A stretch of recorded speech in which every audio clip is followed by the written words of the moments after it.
Par notre connaissance de Christ, par notre nouvelle naissance, nous n'avons rien qui nous permette d'être orgueilleux, autosuffisants.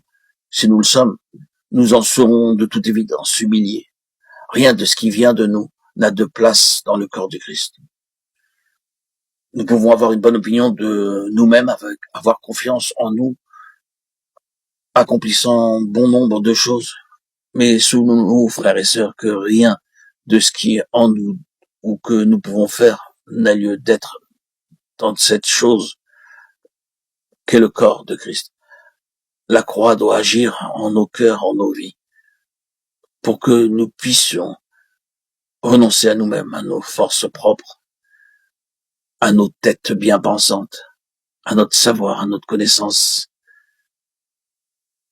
C'est très coûteux, car cela touche la source même de notre vie propre, de notre être charnel. Ça peut bien évidemment concerner quelque chose que vous aimeriez garder précieusement. Mais, frères et sœurs, tout cela doit être rejeté pour pouvoir intégrer le corps de Christ. Il vous est impossible de vous reposer sur vos propres forces, qu'elles soient intellectuelles, manuelles ou autres. Seul Dieu, notre joyau précieux, seul Christ peut réaliser en nous notre édification et nous intégrer à son corps. Il nous faut donc renoncer à cet être charnel qui est cette ancienne création. Par notre nouvelle naissance, nous intégrons le corps de Christ. Prenons pour illustration Saül, qui représente un système organisé parmi le peuple de Dieu et qui s'est dressé contre celui que Dieu a oint, David.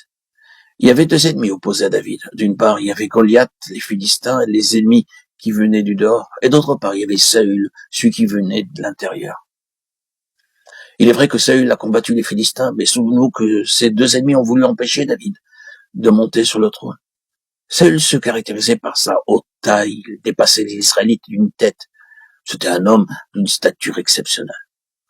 Il typifie le cerveau humain, des conceptions humaines, les idées humaines en opposition au divin.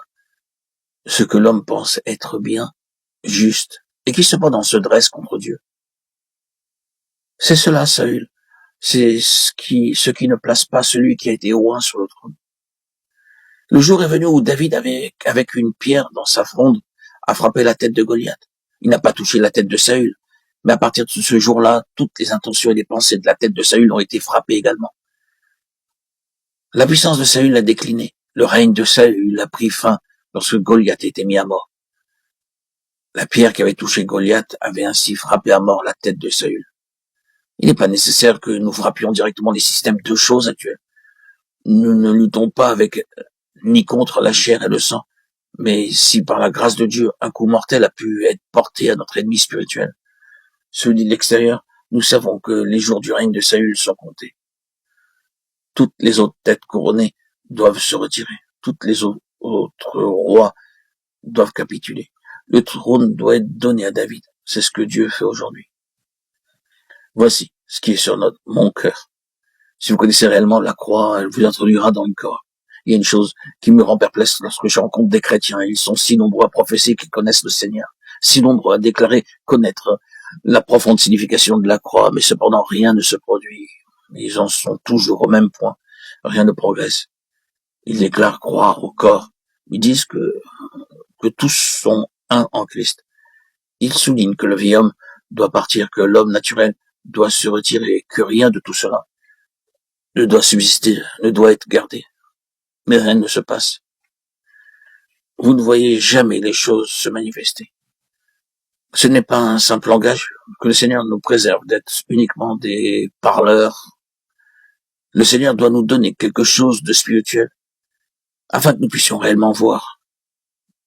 Ainsi, nous réaliserons que tout ce que nous avons traversé, tout ce que le Seigneur faisait en nous, n'avait pour autre objectif que le corps. Il s'évertue à ôter ce qui vient de nous-mêmes, pour faire de nous des membres qui fonctionnent dans le corps. Frères et sœurs, chers amis auditeurs, auditrices, enfants de Dieu bien-aimés, puisse-t-il nous conduire afin que nous soyons en mesure de voir clairement ce qu'il fait aujourd'hui. et également que rien de ce qui procède de nous-mêmes ne peut avoir de part dans son corps. Rien. Renonçons à notre être charnel, à nos forces propres, à nos têtes bien pensantes. Faisons de Christ notre tête pour qu'il puisse régner dans nos cœurs et que nous puissions intégrer le corps de Christ